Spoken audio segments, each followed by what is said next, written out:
آج حرام کھاتے کھاتے 70 برس گزر گئے، کبھی پسینہ نہیں آیا۔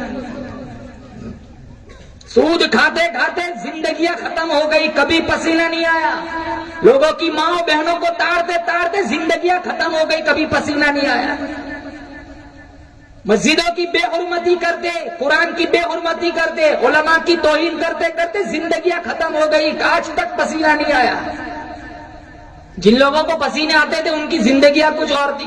سفیان ثوری رحمت اللہ علیہ کا آخری وقت ہے، کتنے بڑے اللہ والے تھے، ماتھا زمین پر رگڑ رہے۔ کسی نے کہا سفیان تو تو بڑا اللہ والا ہے، بڑے بڑے کتب ابدالوں میں تیرا شمار ہوتا ہے، تجھے کیا فکر؟ کہا نہیں، وہ بڑا بے نیاز ہے، فعال لما یرید ہے، اگر پکڑنے پہ آئے تو 100 سال کے سجدے بھی منہ پہ مار دے، اگر قبول کرنے پہ آئے وہ بنی اسرائیل کی فاحشہ تھی، کتے کو پانی پلایا، 10 قدم دور نہیں گئی تھی، اللہ نے فرمایا تو ہے تو بڑی سیاکار، تو ہے تو بڑی بدکار، لیکن تو نے میری ایک گنگی مخلوق کی پیاس بجھائی، جا جنت واجب۔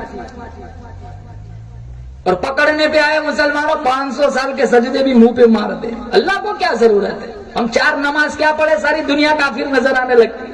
100 روپیہ مسجد میں چندہ دیتے، سینہ چوڑا کر کے چلتے جیسے جنت کے ٹھیکیدار ہو۔ آج ہم اپنے خیال میں متقی بنے پھرتے، خدا کی قسم کل چھلنی لگے گی تب تقویٰ سامنے آئے گا، آج تک پیٹھ پیچھے کیا چلتا رہا۔ یہاں دل کا تقویٰ دیکھا جاتا ہے، دل کی نیتیں دیکھی جاتی ہے۔ آج ہم پیسہ خرچ کرتے ہیں، ہماری نیتیں صحیح نہیں۔ 5000 مسجد میں دیتے، اگر ظہر میں دیے تو عصر میں جھگڑا کرتے، ابھی تک میرا نام بورڈ پہ کیوں نہیں آیا؟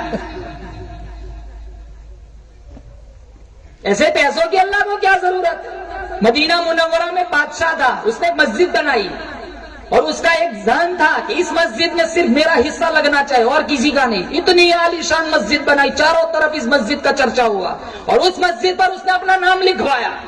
رات کو سویا تو اس نے دیکھا فرشتے آ رہے، اس کا نام ہٹا رہے اور ایک عورت کا نام لکھ رہے۔ صبح بگل بجائے فوجیوں کو اکٹھا کیا، جاؤ مسجد کے پاس دیکھو کس کا نام لکھا ہوا ہے۔ وہ سارے فوجی گئے، کہا بادشاہ علی جناب کسی عورت کا نام لکھا ہوا نہیں ہے، آپ ہی کا نام لکھا ہوا ہے۔ اگلے روز پھر سویا، پھر یہی خواب دیکھا، فرشتے اس کا نام ہٹا رہے، ایک عورت کا نام لکھ رہے۔ اس نے دوسرے دن پھر فوجیوں کو بھیجا، جاؤ دیکھ کے آؤ۔ فوجی پھر واپس آئے، کہا علی جناب آپ ہی کا نام لکھا ہوا ہے اور کسی کا نام لکھا ہوا نہیں ہے۔ تیسرے روز پھر یہی خواب دیکھا، چوتھے روز بھی یہی خواب دیکھا تو بادشاہ سوچنے لگا چل میں ہی ملاقات کرتا ہوں اس عورت کی۔ بادشاہ پہلے مسجد میں گیا، نام تو اسی کا تھا، عورت کا نہ تھا، لیکن عورت کا نام اس کے ذہن میں تھا۔ اس نے ڈھونڈا، ایک جھونپڑی میں بہت بری عورت تھی جس کا اشارہ اس کو خواب میں کیا گیا تھا۔ وہ بڑھیا کے پاس گیا اور بڑھیا سے جا کر کے پوچھا تو جانتی ہے یہاں علاقے میں ایک مسجد بنی ہے؟ کہا ہاں جانتی ہوں، بہت عالیشان مسجد بنی ہے۔ کہا سچ بولنا جھوٹ نہ بولنا، اس مسجد میں تیرا حصہ کیا لیا ہے، تیرا حصہ کیا لگا ہے؟ وہ عورت کہنے لگی غریب ہوں، ڈھنگ کی جھونپڑی بھی میرے پاس نہیں ہے، میں کہاں حصہ لگاؤں گی؟ ہاں ایک بات ہے۔ کہا کیا؟ کہا اس مسجد میں جتنی اینٹیں لگی ہوئی ہے وہ اینٹوں سے لدے ہوئے گدھے جب میری جھونپڑی کے پاس سے گزرتے تھے میں صرف گدھوں کو پانی پلاتے تھے۔ کیا عمل دیکھا؟ تو بادشاہ رونے لگا، کہا میرے کروڑوں روپے کی مسجد ایک طرف، تیرا پانی پلانا ایک طرف۔